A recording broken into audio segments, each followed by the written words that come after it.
Maximum ரிட்டர்ன்ஸ்னாலே அது Equitas bank FD தான். Download Equitas bank mobile app today. Madurai Meenakshiamman கோவில் நில மோசடி வழக்கு தொடர்பாக கைதான துணை ஆட்சியரை வருவாய் நிர்வாக ஆணையர் சஸ்பெண்ட் செய்து உத்தரவை பிறப்பித்திருக்கிறார்.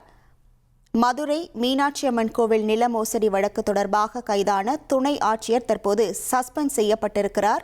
ரூபாய் 60 கோடி மதிப்பிலான கோவில் அறக்கட்டளை சொத்து முறைகேடு வழக்கு தொடர்பாக துணை ஆட்சியர் தற்போது சஸ்பெண்ட் செய்யப்பட்டிருக்கிறார்.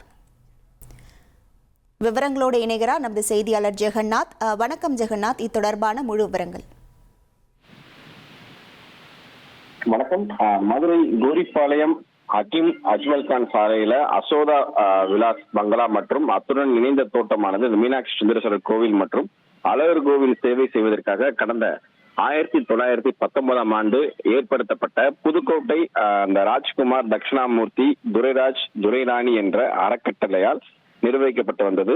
இந்த சொத்துக்களை கடந்த 2016 ஆண்டு அப்போதைய மதுரை வடக்கு வட்டாட்சியர் அன்பழகன் மோசடியாக அதன் சொத்து உரிமையை நீக்கி ராமாயர் உள்ளிட்டோர் பலர் பெயர்ல சட்டவிரோதமாக பட்டாக்கள் மாற்றம் செய்யப்பட்டு இந்த புகாரானது முன்னாள் கிராம நிர்வாக அலுவலர்கள் அரசனானது இடைநீக்கம் செய்யப்பட்டதுடன் முன்னாள் வட்டாட்சியர் மீதும் துறை ரீதியாக நடவடிக்கையும் லஞ்ச ஒழிப்புத்துறை விசாரிக்கும் போது அப்போது பரிந்துரை செய்யப்பட்டது.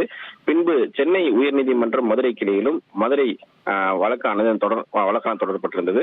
இந்த சொத்தின் மீதான இடைக்காலம் தடையானது பிறப்பிக்கப்பட்டிருந்தது.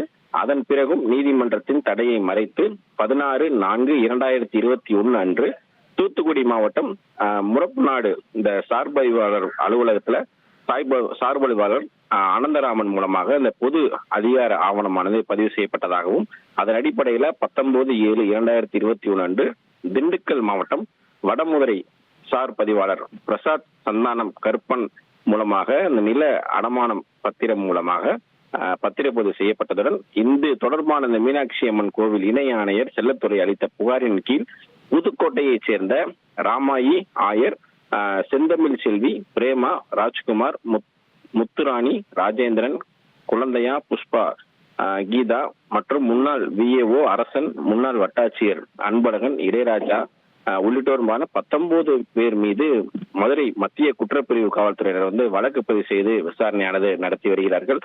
இந்த வழக்கில் பார்த்தீங்கன்னா கற்பகுடியைச் சேர்ந்த ராஜ்குமார், உசிலம்பட்டியைச் சேர்ந்த இளையராஜா, திண்டுக்கலைச் சேர்ந்த காளிக்குமார், துணை ஆட்சியர் அன்பழகன் ஆகிய 3 பேரையும் மத்திய குற்றப்பிரிவு காவல்துறையினர் ஏற்கனவே கைது செய்த நிலையில இந்த நிலையில ராமநாதபுரம் ஆட்சியர் உதவியாளரும் துணை ஆட்சியருமான அன்பழகன் பணியிடை நீக்கம் செய்யப்பட்டிருக்கிறது. இந்த அரசானது தமிழ்நாடு அரசின் வருவாய் நிர்வாகம் தற்போது உத்தரவு பிறப்பித்திருப்பது குறிப்பிடத்தக்கது. விவரங்களுக்கு நன்றி ஜெகநாத்.